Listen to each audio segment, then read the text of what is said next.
Hi guys, இன்றைக்கி நம்ம தஞ்சை மெஸ்ஸுக்கு வந்துக்கிறோம். வாழையிலே தண்ணி தொளிச்சு சாப்பிட்றது அதே ஒரு மஜா தான். ஸோ இன்றைக்கி பார்த்தா நாங்கள் முயல் கறி, போட்டி கறி, மட்டன் கறி சோறு, இது உங்களுக்கு தெரியும் பரோட்டா.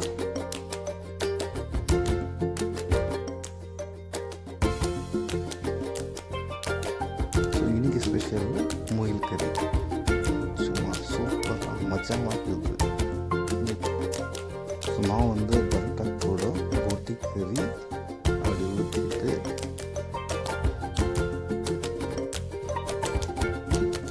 அந்த முயல் கறி எடுத்து வச்சு சாப்பிட்டா மஜாவாக இருக்குது. மட்டன் கறி சோறு வாங்கி பார்க்கும்போது ஃபைனலாக chicken biryani. So chicken biryani கொஞ்சம் மஜா தான்.